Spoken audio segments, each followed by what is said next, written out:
My name is Irene Calhoun. I am 68 years old. The sound that broke the quiet wasn't the television or the wind off the Savannah River. It was my phone, vibrating once on the kitchen counter. I looked up from my ledger, the small notebook where I still balance bills in neat pencil columns. The screen flashed, transfer declined. I had a sinking feeling after all the alerts over the years. I knew what this one meant before even opening it. I knew before I opened it. For years. Those little alerts had come like clockwork late payments, overdrafts, emergencies that always seemed to belong to someone else but landed on my account. A second buzz followed. A message from Lydia. Mom, the bank said the payment didn't go through.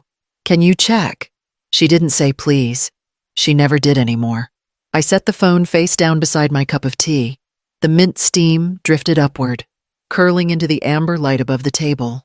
Outside, the porch bulb hummed a soft, steady sound, the same one my late husband had wired long before the world went digital. For a moment I considered replying, just to keep the peace, but something in me stayed still. I had covered their rent once, their business loan twice, even a new car to get them back on their feet. I had called it love, because calling it duty would have hurt too much. The phone vibrated again, insistent. I let it buzz until it stopped, then reached to close the ledger. The numbers lined up perfectly, but the life around them no longer did. Somewhere across town, Lydia waited for the money she would no longer get, and for the first time in years, I didn't feel guilty. I felt awake. The porch light flickered once, then steadied, and I realized tomorrow was Sunday family dinner day. A week before that message, I drove across town with a pan of lasagna balanced on the passenger seat and a bottle of Merlot wrapped in a kitchen towel so it wouldn't clink. Savannah's oak-lined streets were quiet at dusk, the moss hanging low and heavy in the humidity. I told myself this dinner would be easy. Just one evening, a little laughter, maybe even warmth. Lydia's house sat at the end of a newly built cul-de-sac, all manicured hedges and solar lamps that glowed too bright for the soft Georgia night. Through the window, I saw shapes moving her husband, Ethan, carrying wine glasses. My daughter arranging napkins like a hostess in a magazine. I parked at the curb and carried the food to the door. She opened it before I knocked. Mom, you didn't have to cook. We have plenty. I wanted to, I said. Stepping inside, the air smelled of cinnamon candles and something floral too sweet, like a disguise. The table was already set, 8 chairs, matching plates, a centerpiece of white lilies. My lasagna joined a spread that looked more photographed than served.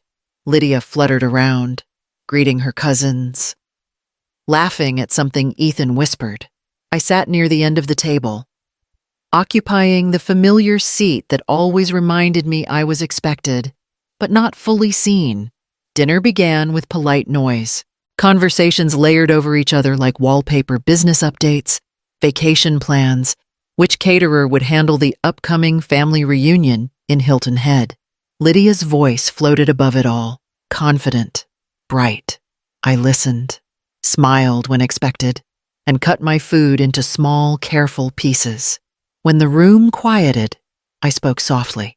Just tell me when the reunion is. I'll book early this time. Forks paused. Lydia didn't look up. She dabbed her mouth with a napkin and said, almost lightly, "You're not part of the family. Mom, don't show up." A few beats of silence. Then the laughter returned, Ethan too loud. Lydia's sharp. Her cousin's uncertain. The sound filled every inch of the room. I stared at my plate. The cheese still bubbled faintly on top of the lasagna I'd brought. My hands felt steady, though my pulse didn't. I set down my fork and folded the napkin in my lap. Cruelty, I realized, doesn't always shout. Sometimes it dresses up for dinner, smiles across a candlelit table, and calls itself normal. I stood, quietly enough that they had to notice. Chairs scraped. The laughter faltered. Lydia blinked at me. surprised by my calm. "I'll head out," I said.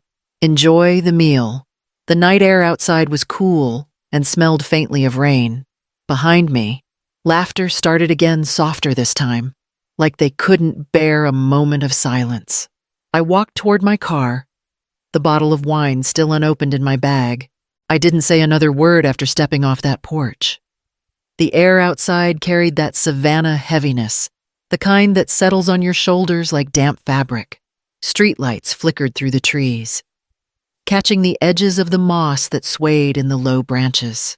I walked slowly, holding my bag close, the sound of my own footsteps softer than the laughter that still spilled faintly from the house behind me. The pavement shimmered with leftover rain. My heels clicked in a steady rhythm, small, stubborn sounds that kept me moving forward. I passed manicured lawns and white fences, all those perfect houses lined up like manners on display. With every step, memories rose like ghosts. The month I paid Lydia's college tuition when her scholarship fell through, the loan I covered when Ethan's first business folded, the countless times I'd written quiet checks for unexpected bills. I used to believe those moments meant love, that giving was what mothers did. Now, walking beneath the live oaks, I understood how easily love turns into currency when gratitude runs out. By the time I reached the car, the ache in my chest had changed shape. It wasn't humiliation anymore, it was clarity, clean and sharp as the night air. I leaned against the door for a moment, letting the cool metal steady me. Across the street, someone's porch light glowed warm and steady, the same amber hue as the one outside my own house. For years, I'd kept mine burning, a signal for family, a welcome, a habit. I got in the car and started the engine. The windshield wipers brushed away a fine mist, clearing the reflection of their house in the rearview mirror. I didn't look back again. The road home stretched quiet and empty, lined with shadows that no longer frightened me. 4 days passed without a sound. The phone stayed face down on the kitchen counter, a small, dark thing that had carried too many demands and too few kindnesses. I spent the mornings walking through Forsyth Park, watching the fountain spray rise and fall in its perfect rhythm. The air smelled faintly of jasmine and salt, the kind of peace that doesn't ask for permission. By the 4th afternoon, the message finally came.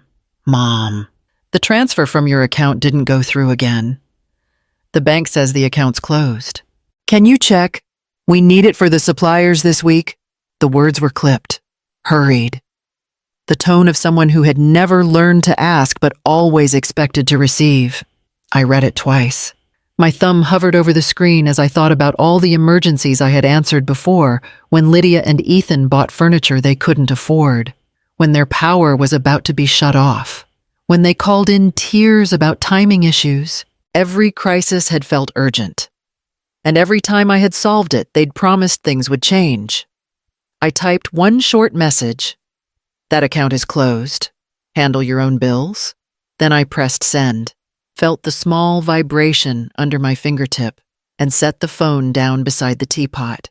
The sound of it returning to the counter was final somehow, like a latch closing. I poured another cup of tea and carried it to the window. Outside, the late light caught the Spanish moss and turned it silver. Somewhere in the distance, a train horn blew along the river, long and low. I let the sound fill the silence until it became comfortable. Then, without hesitation, I blocked her number. That evening, the rain started quietly, tapping against the porch roof in soft, steady rhythm.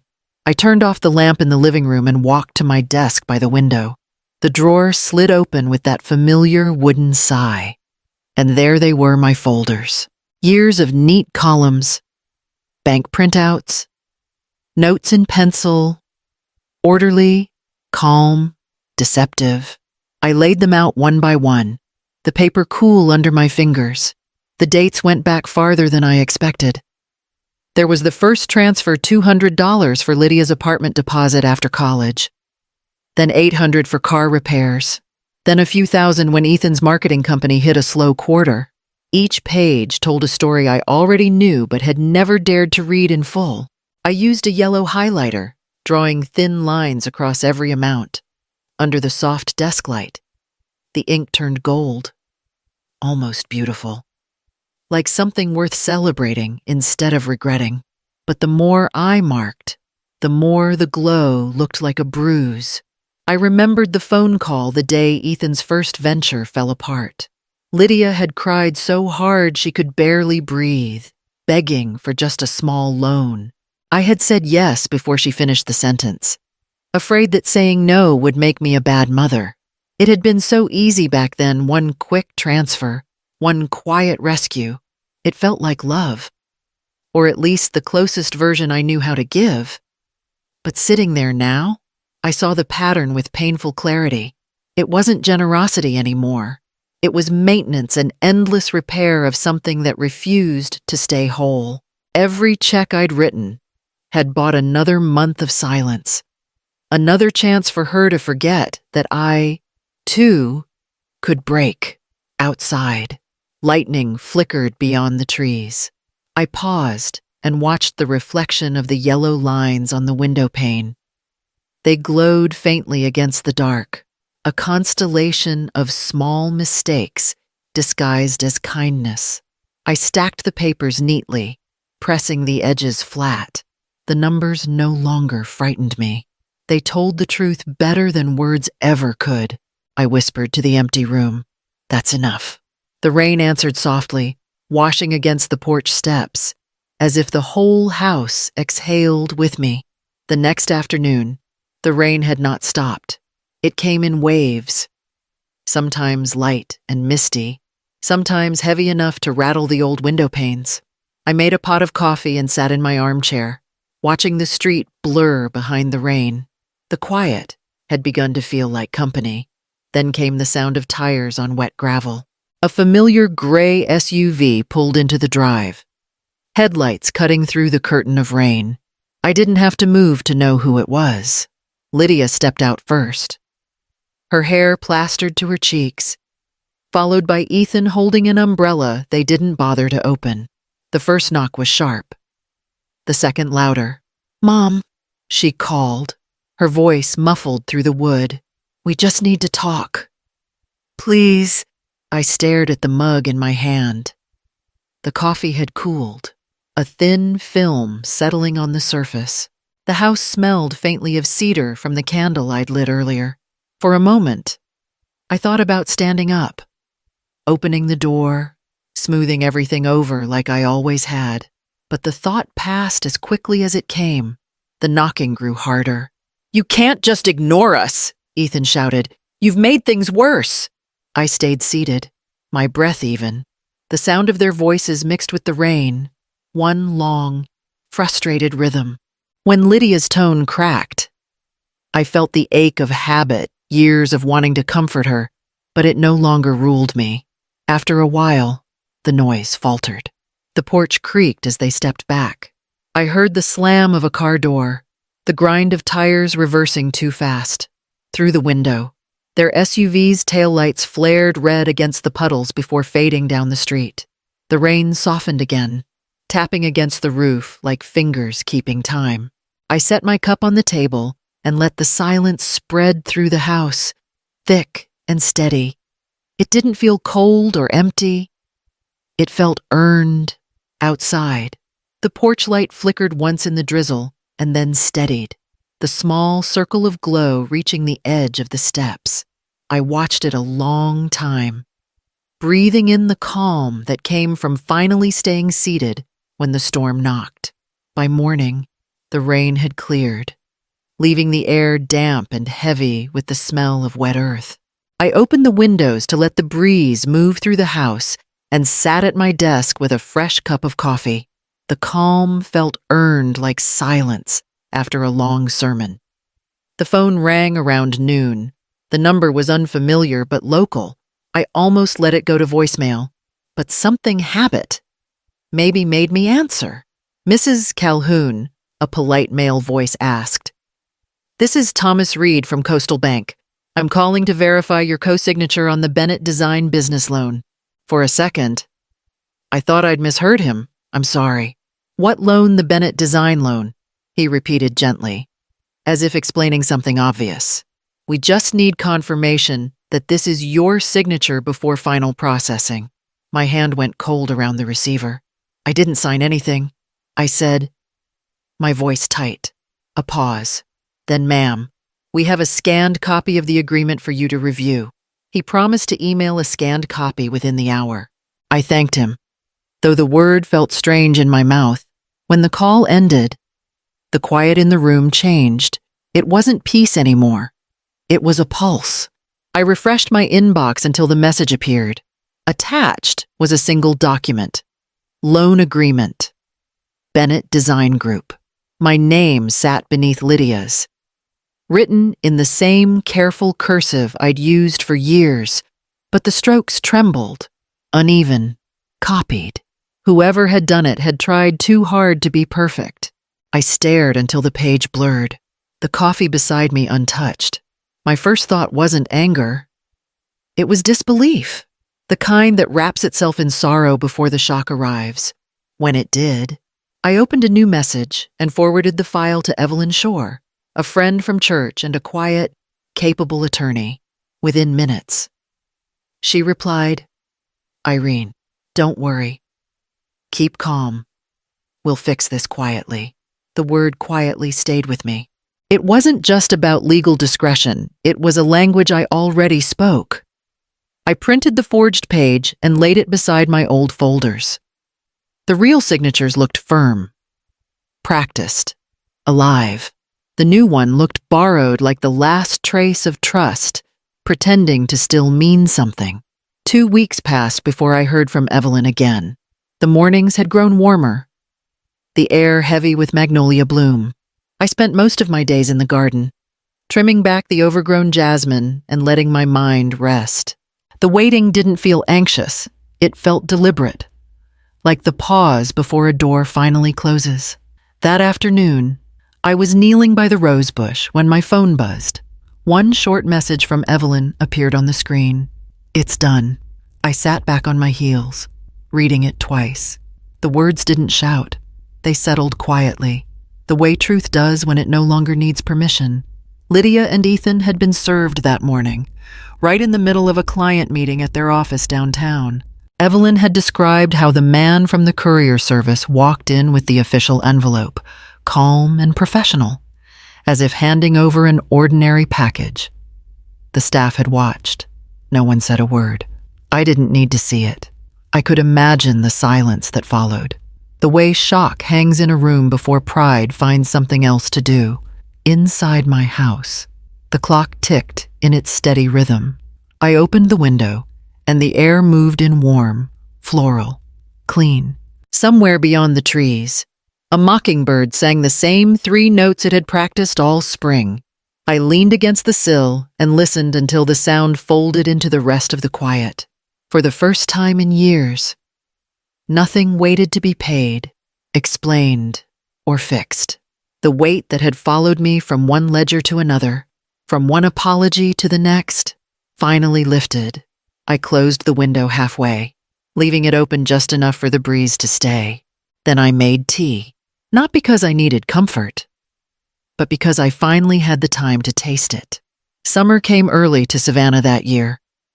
The magnolia trees bloomed heavy, their scent hanging in the air long after sunset.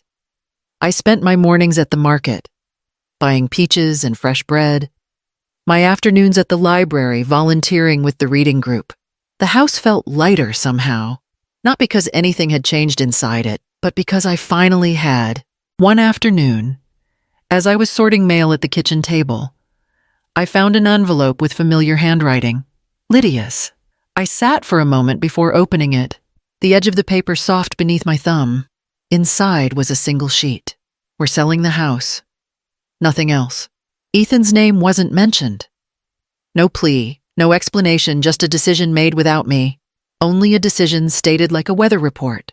I read it twice, then folded it back into the envelope and set it on the counter beside the bills.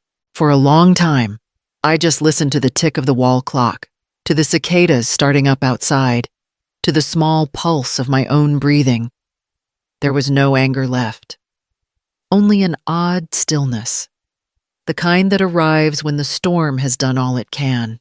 As dusk settled, I made a cup of tea and stepped out onto the porch. The boards were warm under my bare feet, still holding the day's sun. Across the street, the last children rode their bikes home, their laughter echoing down the narrow road. I reached up and switched on the old porch light. The bulb flickered once before glowing steady, a soft amber halo spreading across the steps. My husband had wired it himself decades ago, insisting that every home needed a light to guide you back. I looked at it now and whispered, "This light isn't for waiting anymore. It's for peace." The glow reached the edge of the yard, catching the curve of the magnolia leaves. The air hummed gently, neither lonely nor loud. For the first time in years, I didn't feel like I was waiting for anything at all. I simply stood there, surrounded by quiet, and let the night settle exactly where it belonged.